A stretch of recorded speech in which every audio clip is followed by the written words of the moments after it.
वैसे आप लोग उम्मीद करता हूँ अच्छे होंगे और पढ़ाई भी अच्छे चल रहेगी। आज हम लोग एक छोटा सा टॉपिक को डिस्कस करेंगे कि मास और वेट में क्या डिफरेंस होता है, दोनों में डिफरेंस डिस्कस करेंगे। कल मैं जब लेक्चर कर रहा था तो ये दो शब्द आया था, मास आया था, तो वहाँ पे मैंने सही से एक्सप्लेन नहीं किया था। मैंने बताया था कि आगे एक्सप्लेन करेंगे, तो आज हम लोग इस पर डिस्कस करेंगे। पहले आप लोग इसका स्क्रीनशॉट ले लीजिए, मैं साइड जाता हूँ, स्क्रीनशॉट ले सकते हैं।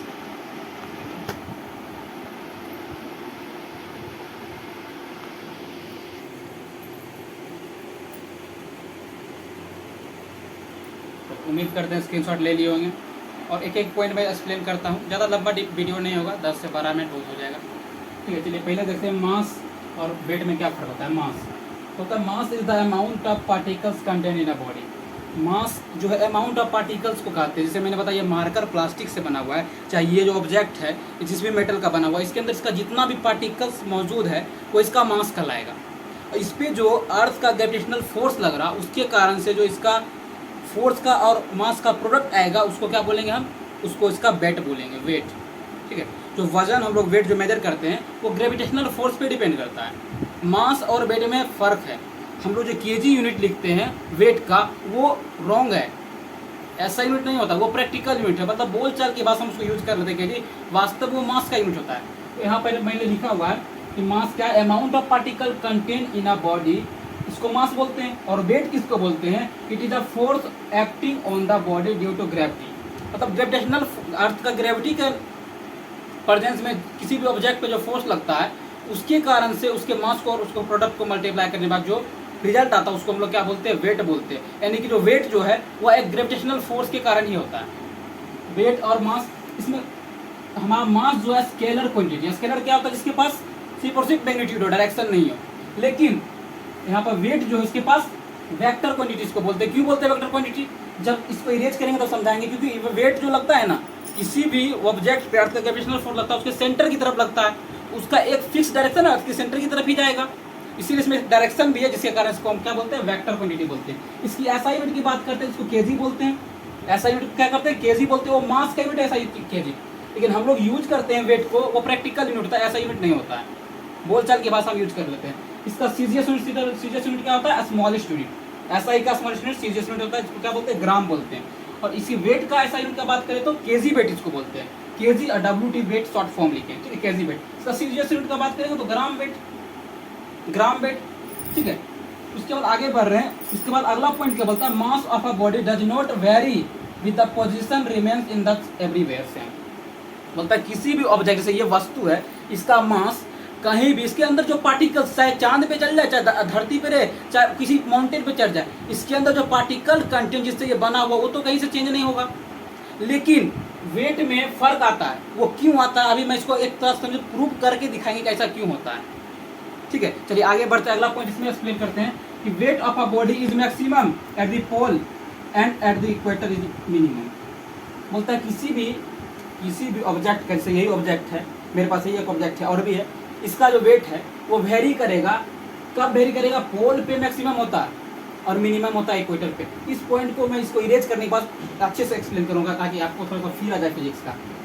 उसके बाद अगला पॉइंट क्या है इसका, बोलता है it is measure by a beam balance. Beam balance क्या होता है, तराजू जिसको बोलते हैं, डंडी वाला तराजू, जिसमें लकड़ी लगा होता है दोनों साइड से मेजर करने। एक साइड हम लोग वेट खड़ा रखते हैं वेट करने के लिए, और एक साइड क्या करते हैं, जो वस्तु मेजर करना उसको रखते हैं, उसको बीम बैलेंस बोलते हैं। तो मास जो होता है बीम बैलेंस से मेजर किया जाता है। लेकिन आजकल हम लोग जो मेजर करके लाते हैं किसी भी ऑब्जेक्ट को उसको मास बोलते हैं, लेकिन वास्तव में वो मास नहीं होता, वो उसका वजन मेजर करते हैं हम लोग। केजी जो लिखते हैं मास की यूनिट है, लेकिन प्रैक्टिकल यूनिट वेट के लिए उसको केजी बोल देते हैं हम लोग। लेकिन जबकि यूनिट होना चाहिए क्या, केजी वेट, या फिर न्यूटन भी बोल सकते हैं, क्योंकि ये भी एक फोर्स ही है। ठीक है, आगे इसमें बढ़ते हैं। बोलता है weight of a body is less on the top of the mountain as compare to the sea level. बोलता है समुद्र तट से यदि कंपेयर किया जाए किसी भी वस्तु का जो वजन होता है वो कम होता है, कम होता है। ऐसा क्यों होता है, अगले जब इरेज करेंगे तभी बताएंगे, फील आएगा थोड़ा सा। फिर इसके बाद क्या लिखे हैं कि डिपेंड करता है ग्रेविटेशनल फोर्स पे, फोर्स ऑफ ग्रेविटी पे डिपेंड करता है। मतलब वेट जो है कितना फोर्स ऑफ ग्रेविटी लग रहा है उसी पे डिपेंड करता है। फोर्स ऑफ ग्रेविटी डिपेंड करता है डिस्टेंस पे, अभी मैं इसको बताता हूँ। उसके बाद यहाँ से वेट का फॉर्मूला आता है निकल करके, वेट बराबर क्या होता है, mass into acceleration due to gravity. Acceleration due to gravity को, एक्सेलरेशन फोर्स बराबर होता है mass into acceleration, mass into acceleration होता है। ये मैं न्यूटन लॉ ऑफ मोशन से पढ़ा रहा हूँ, सेकेंड लॉ पढ़ाएंगे तब बताएंगे। अभी थोड़ा सा पेशेंस रखिए, ये पता चल जाएगा कहाँ से आया ये। Mass into acceleration due to gravity क्या बोलते हैं, वेट बोलते हैं। इसको शॉर्ट में रिप्रेजेंट करने के लिए m मास का, और ग्रेविटी को स्मॉल जी से, एक्सीलरेशन ड्यू टू ग्रेविटी को स्मॉल जी से रिप्रेजेंट करना है, जिसका वैल्यू होता है 9.8 मीटर पर सेकेंड होता है, या फिर इसको अप्रॉक्स में 10 मीटर पर सेकेंड भी लिया जाता है सॉल्व करने के लिए। आगे हम आपको ये 2 पॉइंट एक्सप्लेन करते हैं। आखिर जो होता है किसी भी ऑब्जेक्ट का मास वेरी क्यों करता है, पहला इसको मैं एक्सप्लेन करता हूँ। पहला पॉइंट इधर साइड, उससे पहले आपको एक बात समझना पड़ेगा, फोर्स ऑफ अट्रैक्शन क्या होता है, फोर्स ऑफ रिपल्सन क्या होता है। फोर्स ऑफ अट्रैक्शन जो होता है इनवर्सली प्रोपोर्शनल होता है 1/r²। आर क्या होता है, डिस्टेंस। किसी भी दो ऑब्जेक्ट के बीच में फोर्स, जैसे दो ऑब्जेक्ट इसके बीच में फोर्स ऑफ अट्रैक्शन लग रहा होगा, हर एक ऑब्जेक्ट का हर एक पार्टिकल इसको खींचता है, उसको बोलते हैं force of gravitation. Force of gravity नहीं, फोर्स ऑफ ग्रेविटी और ग्रेविटेशन अलग है। जब ग्रेविटेशन चैप्टर पढ़ाएंगे उसमें मैं बताऊंगा डिटेल में दोनों में क्या डिफरेंस है।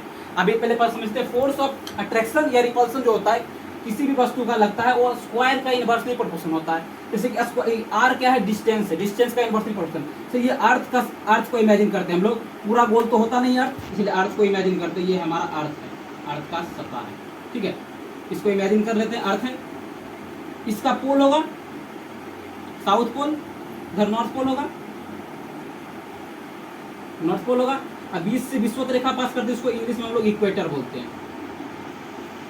अगर कोई व्यक्ति यहाँ पे खड़ा है तो मैंने बताया था कि अर्थ की सेंटर पे जो होता है फोर्स ऑफ अट्रैक्शन या रिपल्सन लगता है। किसी भी ऑब्जेक्ट को से मारकर को उछाले नीचे की तरफ आ रहा, इस पे जो फोर्स ऑफ अट्रैक्शन लग रहा है अर्थ का सेंटर की तरफ जाता है।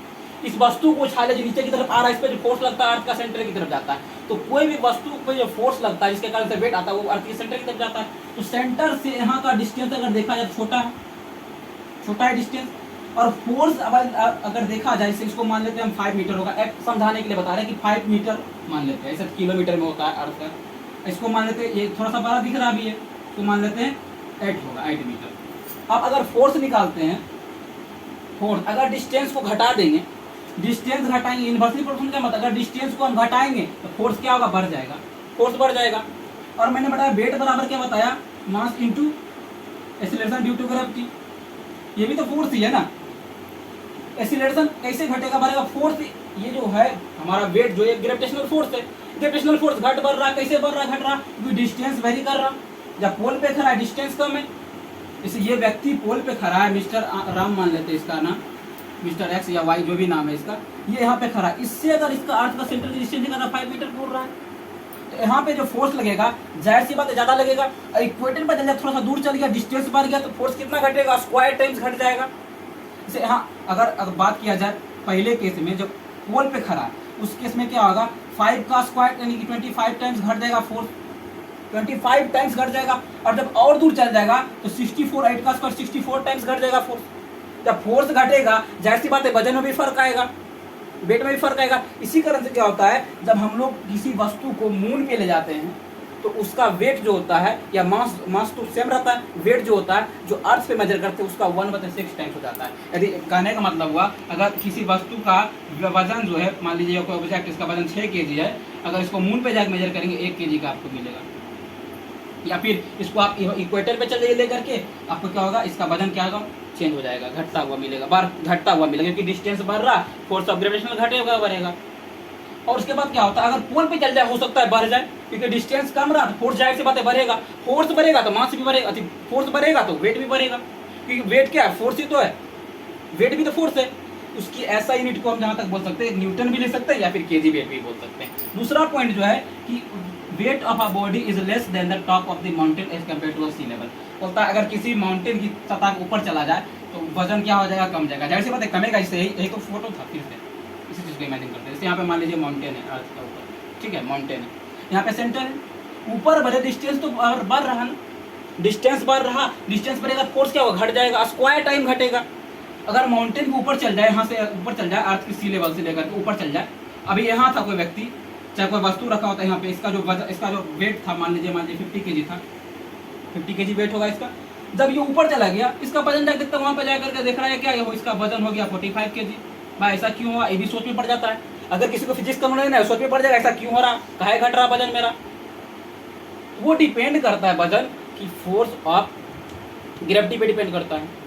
यहाँ पे डिस्टेंस जो होता है, डिस्टेंस बढ़ रहा है, डिस्टेंस बढ़ेगा तो फोर्स जो ऑफ ग्रेविटी स्क्वायर टाइम्स घट जाएगा, स्क्वायर टाइम्स घट जाएगा, जाहिर सी बात है मास में भी फर्क आएगा। इसी कारण से क्या होता है, मास जो होता है हर एक जगह डिफरेंट डिफरेंट पोजीशन पे अर्थ का वेरी करता है, चाहे स्पेस में चल जाइए चाहे कहीं भी चल जाइए, मास वेरी ही करेगा, क्योंकि अर्थ के ग्रेविटेशनल फोर्स के कारण ही हम लोग वेट को मेजर करते हैं, इसीलिए वेट वेरी करता है, मास वेरी नहीं करता है। क्योंकि मास क्या होता है, जो पार्टिकल जिससे मिलकर कोई वस्तु बना हो, जैसे मार्कर जिस पार्टिकल का, प्लास्टिक का पार्टिकल से बना हुआ, उसको इसका हम लोग मास बोलेंगे। और बाकी इसका जो वजन मेजर करेंगे, इसमें फोर्स ऑफ ग्रेविटी जो लग रहा है उसके कारण से इसका वजन, उसका जो फोर्स लग रहा है उसके कारण से जो उसका वैल्यू आएगा निकल कर, वो हमारा क्या आएगा, वेट आएगा। तो मास वेरी नहीं करेगा। अब जाहिर सी बात है, इसको अर्थ पे ले जाए कहीं ले जाए, इसका पार्टिकल्स तो नहीं खींच करके निकाल दिए, तो फिर क्यों घटेगा बढ़ेगा। तो मास क्या होता है, किसी भी बॉडी का कांस्टेंट रहता है, फिक्स रहता है, घटता बढ़ता नहीं है, लेकिन वेट में चेंज आता है, क्योंकि वेट किस पे डिपेंड करता है, अर्थ का ग्रेविटेशनल फोर्स पे डिपेंड करता है, क्योंकि वो फोर्स है, और फोर्स जो होता है डिस्टेंस पे डिपेंड करता है, अर्थ की समुद्र की तरफ होता है कोई वस्तु। उम्मीद करता हूँ आपको कॉन्सेप्ट अच्छा लगा होगा और समझ में आया होगा, आपने नोट भी किया होगा, ये दोनों पॉइंट का एक्सप्लेनेशन भी मिला होगा। वीडियो में अंत तक बनने के लिए धन्यवाद। वीडियो को शेयर करें, चैनल को सब्सक्राइब करें, लाइक करें। Thank you for watching, keep learning, stay curious till the next video.